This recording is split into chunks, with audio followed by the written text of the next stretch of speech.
Oregon Governor Kate Brown signed into law a bill establishing circumstances under which citizens of that state could be forced to surrender their firearms to government agents. Section 2 of the new statute, formerly Senate Bill 719, gives power to a law enforcement officer or a family or household member of a person may file a petition requesting that the court issue an extreme risk protection order enjoining the person from having in the person's custody or control, owning, purchasing, possessing or receiving, or attempting to purchase or receive, a deadly weapon. That's right. File a petition in Oregon and you can disarm a relative or roommate. The state Senate passed the Bill 1711 in May and their colleagues in the State House did likewise in July by a vote of 31-28. Governor Brown's approval of the act in August was never in question. During debates on the measure, she described the measure as the best way to ensure that a person who is at risk of harming themselves or others is identified, while still ensuring their rights are protected by a court review. As set out in the new statute, one seeking such an order against someone else must go through a legal process that includes approval of the petition by a judge.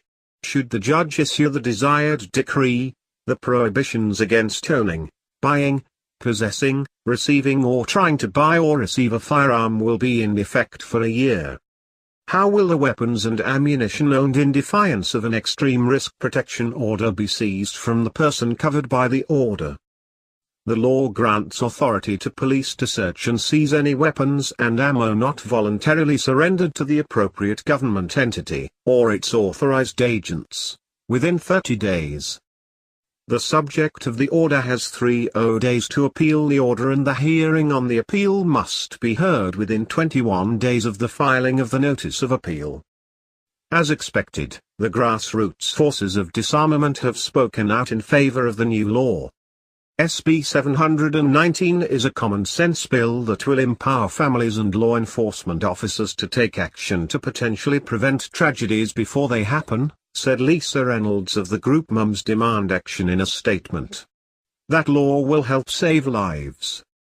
Gun control opponents see the statute as a step toward taking from Oregonians their natural right to self-defense and an unconstitutional abridgment of the rights guaranteed by the Second Amendment to the U.S. Constitution.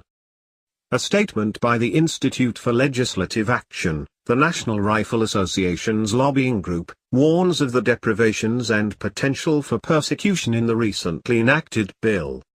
By allowing a law enforcement officer, family member, or household member to seek the ERPO, SB 719A would allow people who are not mental health professionals, who may be mistaken, and who may only have minimal contact with the respondent to file a petition with the court and testify on the respondent's state of mind. This ex parte order, which strips the accused of their Second Amendment rights, would be issued by a judge based on the brief statement of the petitioner. The accused would not be afforded the chance to appear in court to defend themselves against the allegations when the ERPO is issued. These orders may be issued without any allegations of criminal behavior. As to the due process problem, there is a centuries-long commitment in Western culture to the prohibition against government from taking the life, liberty, or property of a man without due process of law. Why is a man due this process? For something to be due, something must be owed. Why is a man, then owed the completion of a prescribed legal process before he can be stripped of life, liberty, or property? Because of his humanity.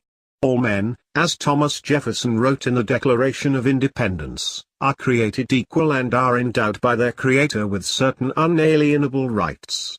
These rights are not the inheritance of Americans, but the inheritance of all humanity.